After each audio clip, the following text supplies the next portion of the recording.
De regreso con ustedes aquí en Con Todo y Pensini por Globovisión. Bueno, estamos hablando con Gabriel Reyes, analista político, y bueno, también como que le gusta la rumba, porque nos está hablando aquí de lo que él hace en sus momentos de placer y diversión. @GReyesG. Bueno, Gabriel, estábamos hablando sobre Venezuela y en este momento tan difícil tenemos default y tenemos una cantidad de problemas. ¿Cómo se ve Venezuela desde afuera? Bueno, la percepción de riesgo país, tú lo debes saber, somos uno de los países con el riesgo país más alto del mundo, si es que no. ¿Sí? Tenemos el riesgo país más alto Sí, si del estamos mundo. en default, el riesgo país es infinito. Claro, pero ese default trae consigo no solamente una percepción de riesgo en la inversión, sino que ese default trae consigo una percepción de que no existe una solución a corto o mediano plazo.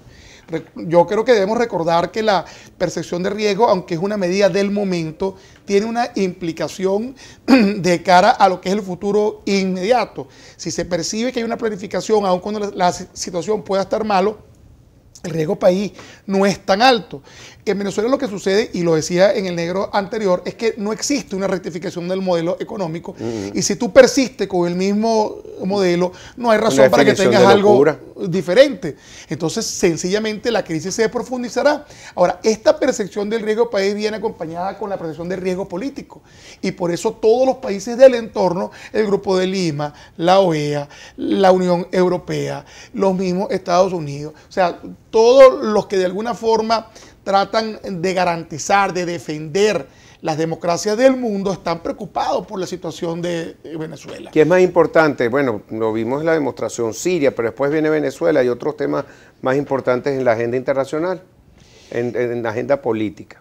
Bueno, yo creo que en este momento el mundo tiene temas muy importantes, como el caso de Siria, que de alguna manera, digamos, el hecho de Siria, que es una crisis de 7 años, desencadena con el hecho de que los Estados Unidos decide atacar Siria en una coalición con otros países.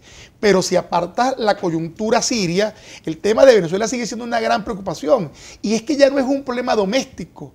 La migración masiva de venezolanos al mundo se ha constituido en un problema que ha preocupado a muchos líderes de muchos países. La percepción externa de nuestro país es que somos una nación que se está desmembrando, cuyo futuro, cuya juventud se está yendo a otros países buscando oportunidades. Sí. Y eso es muy lamentable. Y que regresen es difícil, porque una vez que ya tú te instalas y haces toda una inversión y desinversión aquí, es muy difícil regresar. ¿Cómo va a mejorar la percepción de riesgo si la clase formada técnicamente se está yendo? ¿Cómo puede mejorar la percepción de riesgo si no hay quien implemente un proyecto económico a corto plazo? Pero este es un país que le ha dado mucho a la gente y por generaciones, y aquí en este país las personas que quieren prosperar, prosperan. En otros países es muy difícil, se vive el día a día mucho, pagas mucho impuesto. Vamos a ver si, yo espero que las condiciones cambien en este país como eran antes de que uno podía prosperar y invertir y crecer. Para muchos, Pedro, las crisis son los grandes momentos para las oportunidades. Y yo creo que Venezuela no es la excepción. En esta crisis estructural que estamos viviendo, vemos como todavía surgen negocios exitosos dentro de la misma crisis. Yo creo que es necesario que el venezolano que esté afuera se prepare, trabaje, sí, pero se prepare para regresar. Tú dices que es muy difícil, yo creo que también es muy difícil. Es difícil regresar, pero hay que garantizar unas condiciones mínimas, claro, que faciliten ese regreso. Pero también hay personas que están endeudadas, que compraron casas, carros, y entonces no pueden dejar eso así. Bueno, y tienen que tratar de recuperar su inversión para volverla a hacer en este país. La diáspora no ha sido fácil, la diáspora no es fácil, la diáspora es difícil. Pero más allá de eso, el venezolano que está en el exterior siente un profundo arraigo por su tierra, y yo creo que ese venezolano en cualquier momento añora su regreso y espera un cambio de condiciones que no necesariamente sea muy drástica. Porque se fue de un país en medio de una crisis que no se le veía solución. Si aquí se ve una solución, muchos de esos venezolanos van a regresar. Claro, yo participé como moderador de un foro que hizo Banplus, excelente, con Diego Ricol, con Luis Vicente León y también con Asdrúbal Olivero, dieran oportunidades de inversión en Venezuela. Me llamó la atención, por ejemplo, uno de los temas que tocó Luis Vicente, que dice que la producción de cangrejos en el Zulia se está exportando y hay países que el 40% de lo que están consumiendo son cangrejos venezolanos. Me llamó la atención que dice que el cacao que está produciéndose en Venezuela ya está a niveles de la colonia y niveles de cuando empezó el boom petrolero. Eso es muy bueno porque se está recuperando. Así nombró varios sectores. Es importante identificarlo porque, como tú dices, sí hay ciertas personas y ciertos sectores que todavía pueden producir y mantenerse en el país. Pero esta es una tierra bendita, por eso es que es tan lamentable que existan 5 millones de hectáreas improductivas. Estaba leyendo las declaraciones, creo que fue el presidente de Fedenaga, que dijo 5 millones de hectáreas inactivas en una tierra bendecida por Dios. Así como se exporta cangrejo, así como se exporta cacao, eso es posible precisamente por la gente que tenemos y el país que nos ha regalado Dios.